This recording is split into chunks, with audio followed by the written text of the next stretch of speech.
కూడా అమితమైనటువంటి గర్వంతో ఉండేవాళ్ళు. అంటే రాజ్యాన్ని మేమే పాలన చేయాలి, ఈ భూమండలం మొత్తాన్ని కూడా నేనే పరిపాలించాలి, అన్నీ కూడా మా చేతుల్లోనే ఉండాలి అని చెప్పని ఆ రాక్షసులు ఎదురు చూస్తూ ఉంటారట. వాళ్ళు బ్రహ్మ దగ్గరికి వెళ్ళి, అంటే బ్రహ్మని వాళ్ళు ప్రసన్నం చేసుకోవడం కోసం ఘోరమైన తపస్సు చేస్తారట. ఎలా ఆ శక్తివంతమైన తపస్సు చేస్తారట. ఆ ముగ్గురు రాక్షసులు కూడా కూర్చొని వారి యొక్క తపస్సుకు మెచ్చి బ్రహ్మ కిందకి దిగి వస్తాడు. దిగి వచ్చి ఆ త్రిపురాసురుల యొక్క రాక్షసుల యొక్క తపస్సుకి ఆ బ్రహ్మ తగిన వరాన్ని కోరుకోమని చెప్తారు. అప్పుడు వాళ్ళు కోరుకుంటారట, ఎలాంటి వరాన్ని? ఈ భూ ప్రపంచానికి కూడా మనం పరిపాలించాలి, అన్నిటికీ కూడా మేమే రాజులమై ఉండాలి, మేమే పరిపాలించాలి, చావు మాకు ఎవరి దగ్గర కూడా చావు లేకుండా ఉండాలి. అంటే ఆడవాళ్ళు ఏమీ చేయలేరు, అంటే అందరూ ఎవరి చేత కూడా మనకి చావు లేకుండా ఉండాలి అనేటువంటి గర్వంతో వాళ్ళు చేస్తారట.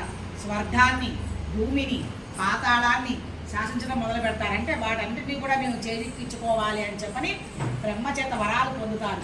అవన్నీ బ్రహ్మచేత వరాలు పొంది అవన్నీ కూడా స్వాధీనం చేసుకుంటారట. వాళ్ళు స్వాధీనం చేసుకుని ప్రజలను పీడిస్తూ ఉంటారు. దేవతల్ని కూడా వాళ్ళందరూ కూడా పీడిస్తూ ఉంటారట.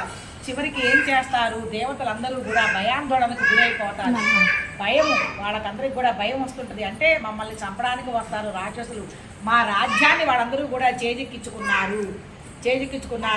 మరి ఈ రాక్షసుల యొక్క అఘాతకానికి ఏమీ చేయలేకపోతున్నాం మనం, ఎట్లాగా అని చెప్పని ఏమి చేయాలో అర్థం కాక వాళ్ళిద్దరూ కూడా శివపార్వతుల దగ్గరికి వెళ్తారట.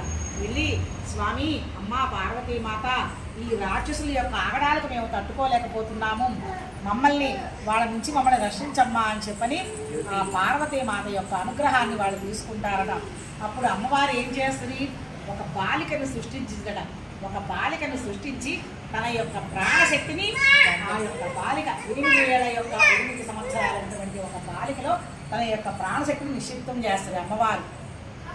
ఆ నిషిద్ధం చేసి అమ్మవారు ఏం చేస్తుంది? మళ్ళీ ఆమె యొక్క రూపాన్ని మనం పొందింది. సరే, ఈ విధంగా కొంతకాలం గడిచిపోయిన తర్వాత ఆ రాక్షసులతో యుద్ధానికి వెళ్ళటానికి అమ్మవారు ప్రసన్నరాలైపోద్ది అనమాట. సరే, మేము యుద్ధానికి వస్తున్నాము అని చెప్పని ఆ రాక్షసులతో ఎప్పుడైతే చెప్తారో అప్పుడు అక్కడికి ఏమవుతుంది? ఈ యొక్క చిన్న బాలిక వెళుతుంది. అంటే 8 సంవత్సరాల బాలిక అక్కడికి వెళుతుంది. అప్పుడు రాక్షసులు చూసి ఆ బాలికను చూసి వికటాటహాసం చేస్తున్నారట. ఎట్లా ఈ 8 ఏళ్ల బాలిక మమ్మల్ని చంపడానికి వస్తుందా? ఇవి మేము ఒక్క నిమిషంలో ఆమెను చంపేస్తాం, మేము ఆమెను చేసేస్తాము, అట్లా చేస్తామని చెప్పిన వాళ్ళు ప్రగల్భాలు పలుకుతుంటే టాటహాసాలు అంటే నవ్వుతూ ఆ విధంగా చేస్తూ ఉన్నారట. ఆ విధంగా ఎప్పుడైతే చేస్తూ ఉన్నారో అట్లా అమ్మవారు పార్వతి యొక్క అంశరూపాన్ని తను ధరించి ఎప్పుడైతే వాళ్ళు ఆ విధంగా చేస్తున్నారో ఆ ముగ్గురు రాక్షసు